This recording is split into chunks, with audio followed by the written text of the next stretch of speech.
So I'm Chelsea No Pants, here for the 2015 Welcome to Rockville pre-party. I'm here with Johannes from Avatar. It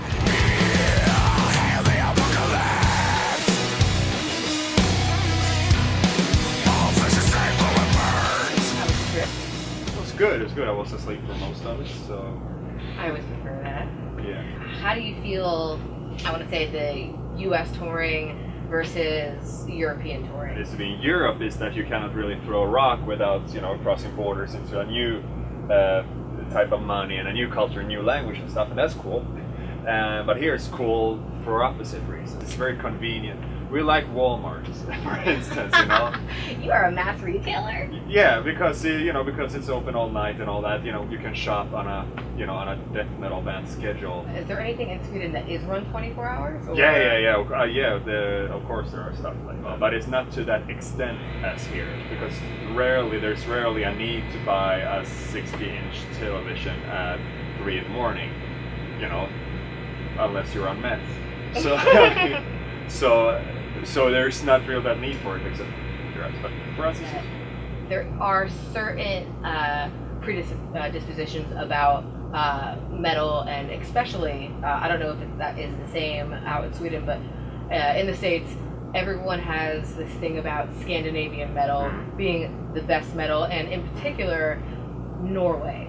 Norway here is seen as I disagree. I would say Sweden, honestly. And why would you say that?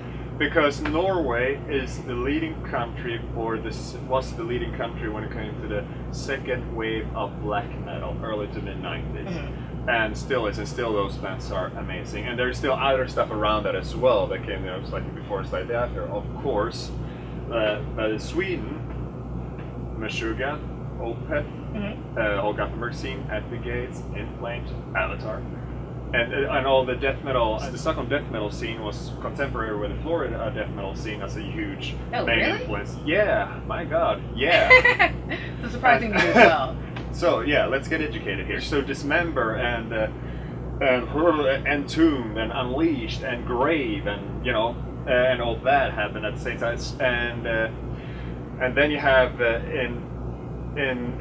there was a Swedish band who basically revitalized everything, everything about singing high pitch about swords in a European style. That whole thing came back in the late 90s thanks to Hammerfall from Gothenburg as well. So I would put Sweden on the main role there as the producer of all these things, in Prague, in Death, in so many things, honestly. I was reading a little bit about where you guys were recording and such, and there was a bit about you Thailand. Recording in Castle Grayskull, I hear.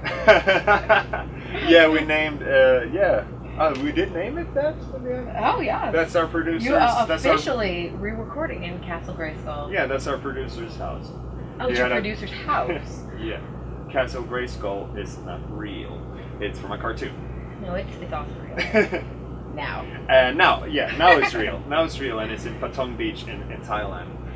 What happened is that this Held Apocalypse is the second album that we did with Tobias Lindell, a Swedish guy as producer. And while we were working on pre-productions with him in Sweden, at the end of a meeting, he said, "Oh yeah, by the way, I'm moving to Thailand, so if you want to record this with me, you need to go there. I'm going to figure out the economics of it," and we were able to do it, so we went there. And it was pretty cool. We did the first half, or more than half, I guess, of the recording in a studio called Karma Studios, and then we went to his house and recorded, vocals and solos and stuff like that. And that's Castle Grayskull because he's renting it from a guy who's a horror movie fanatic and was had a quite extensive collection of movies and other stuff. And he also had a huge skull fountain in his swimming pool. Yeah, that's something about getting to record vocals in front of a huge statue of the Predator. Exactly. Yeah. That sounds like it's excellent. I'm more of an Alien fan personally, so I don't know. I was more. He should be more scared of me than I was. So that Predator guy. Growing up, what would you say? Via adolescence, what were bands that inspired you to do what you're doing now? Well, pre-adolescents are the four most important. I think was Beethoven, Michael Jackson, the Beatles, and Hulk Hogan. Huh. Explain the Hulk Hogan. Showmanship, spectacle, getting an applaud, getting a crowd riled up, making something that this whole superhero vibe of it, you know.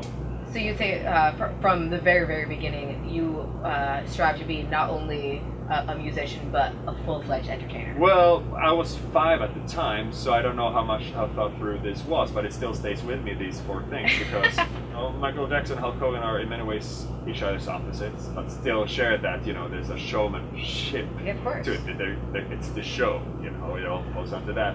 And then with Beatles, the idea of being, you know, the greatest band in the world built through and all these strong individuals that are, you know, finally Ringo Starrs in the Rock and Roll Hall of Fame.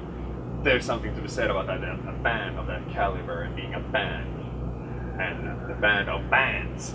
And then Beethoven, I fell in love with making up music way before I fell in love with learning how to play music, because we bought a piano. So do you have classical training? Yeah, a bit. You know, I can't do, you know, this, but you know, I can do this. One just quick side note. What's a penguin?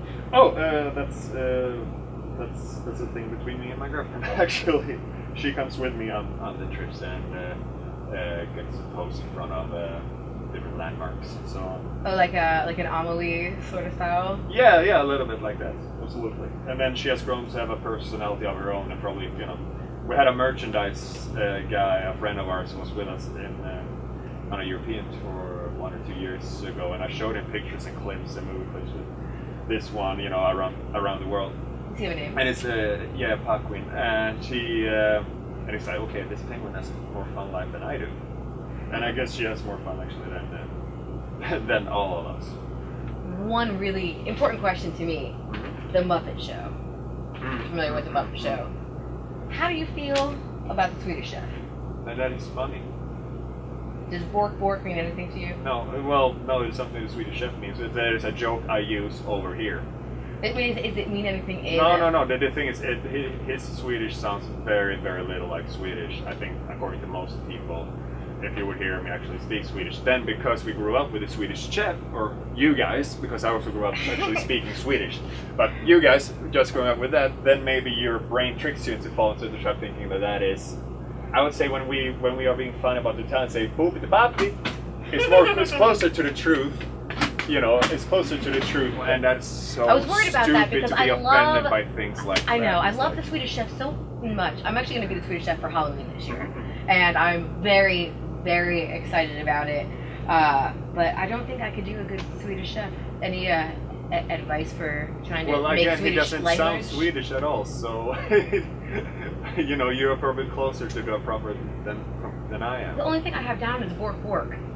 Yeah, and then it's a shushmur. I don't know even. You know. Does he sing ever? Yeah, he sings it. Well, he sings Boink, boink, boink. That thing. Yes. Yeah. That's about all But I again, got that's me using English sounds, not Swedish sounds. though. Thank you very much for sitting and giving me a moment of your time. Say goodbye to the little fella. Bye bye. And yeah, Rockville, here we go. Here we go. Jävla bög. Jarle, Jävla Javla, bög. Javla Bug. Yeah, perfect.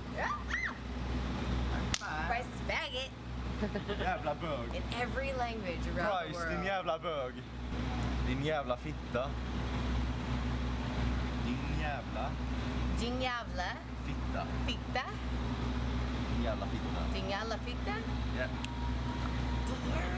So try to breathe a little bit, but lick, This is awesome. if you lick the sword, it'll make it easier for it to go down. But if you breathe in, some people breathe in, some people breathe out. One of the two, it'll help you figure out how it wants to go down. So all the way back. Bam! And what did I say? What did I say? Second try, motherfucker, really? Jävla kungen.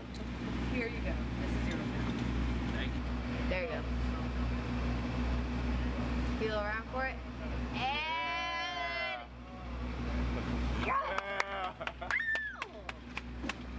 Slow slowly. You're my first male student. Yeah! Fuck yeah, Yeah. dude. Oh. That is too cool. That is way too cool.